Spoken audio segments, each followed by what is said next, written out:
Hi, I'm E.D. Lewis and welcome back to my channel, and today we are doing one last review for 2023. It is the last video I'm doing for 2023, the last video that'll go up, and we're doing a review. And the day that I'm recording this, it is actually December 24. I don't know if you can hear outside, I'm looking right out the window. It is raining. Not quite cats and dogs, but it's pretty steadily raining. And it is the fourth day of Yule. Yule lasts for 12 days. So, we're on day 4, so we're not even halfway through Yuletide yet. And, so the book that I'm doing today is a book that came out about 3 years ago, 2020. It is called Season's Bleedings. It's holiday horror, and it was written by Bryan Michael Ellis, and it is a holiday slasher. I thought this would be another great one to read, so I made sure to purchase it back in, I can't remember if it was October or so, but I had full plans. That was one of the ones I was going to read, and as it turned out, it was perfect because the Indie Ink Drinkers Book Club, created by M. Dark Violet Dreams, was doing for their December read, just reader's choice. And I hadn't gotten to take part in the book club until this month. Unfortunately, this is the last month the book club is happening. It is unfortunately dissolving. But I'm glad that I got to take part in it, at least one of the months. So here we go. And so what is this book about? This book, well, here, we'll start with the backstory. So Christmas Eve, many years ago, a boy named Paul Hadley and his family are, having their typical Christmas. Paul has gone to sleep, waiting for, the gifts to be delivered by Santa Claus, when there's a knock at the front door. His parents answer it, and they're attacked by a home invasion. The killer goes upstairs, hearing the child, and tragedy happens. There's only one survivor of these 4 individuals, the mom, the dad, the son, and the home invader. There's only one survivor, Paul Hadley.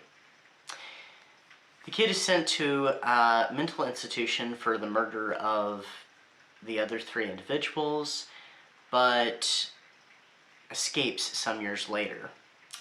A new family has moved into the home and has lived there for many years, and they're finally having, instead of traveling to their kids' homes for the holidays, they decide to just have the holidays at the house. So the family is gathering, and a nightmare begins as the family is stalked by a sinister nutcracker. This one got me really excited. I didn't read what the book was about. I knew it was a holiday slasher, is all I knew, but I had no idea that the assailant was dressed as a nutcracker, mask and all. I'm even wearing, today, nutcracker shirt. I have 2 of these. I have one that looks really sinister. I know I've worn them before. They both say you get crack, and one's green, this one's red. So that really intrigued me. That really excited me, because I'm like, wait. It's a nutcracker? Now, I have heard of a horror retelling of the story of the Nutcracker, and I was just kind of like, I heard about it last year when I was going through, flipping through different retellings of the Nutcracker online, but I had no idea about this. This is not a retelling, so I was completely shocked and excited. I was like, yes, we have something where someone dresses as a nutcracker. When it first described him as wearing red and had bells on, I'm like thinking, oh, he's probably Santa. He's dressed, as Santa Claus. Oh no. Then it mentioned he had white pants and boots, and I'm like, well, Santa doesn't have white pants. And then they said the mask, and I'm like, no way. So I was very excited about this. This book is very well written. It is very suspenseful. It has a huge body count.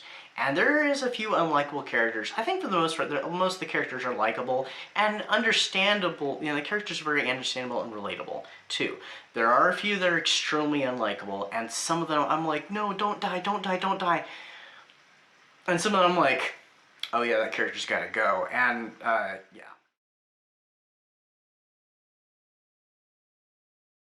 Actually going to rate this book with 2 ratings. I'm going to rate a professional and a personal.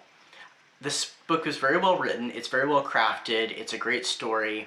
The only thing is, it destroyed me because there was one thing I was just like, oh, they can't die, they can't die, they can't die, that person can't die, no, that person can't die. It's like the book ripped my heart out. Yeah, but... So, oh, I better say up front, this is also an LGBTQ plus friendly novel because 2 of the main characters are actually part of the LGBTQ community, Sam and Brandon.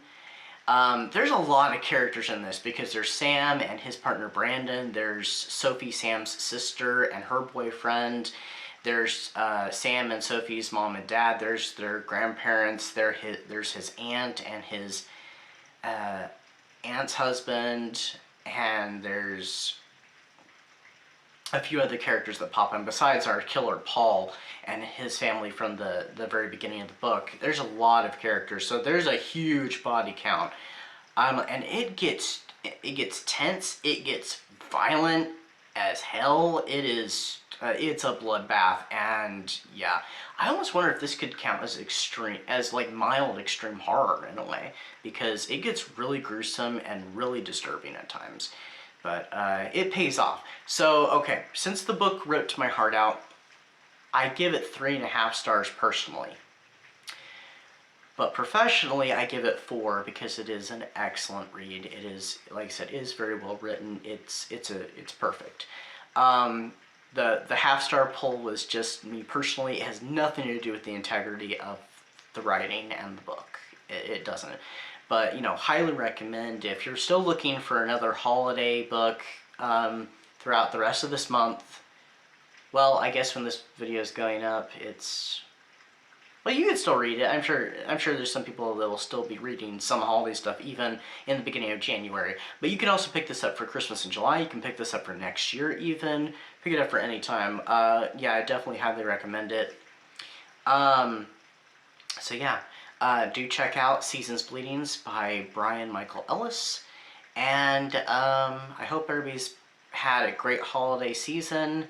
By this time this video goes up, I think it goes up on the 10th day of Yule, so Yule's almost over. Yule will end on January 1st. So, yeah, if there's any holidays people are still celebrating, I know sometimes people don't get to meet up on the holidays and they end up meeting up later.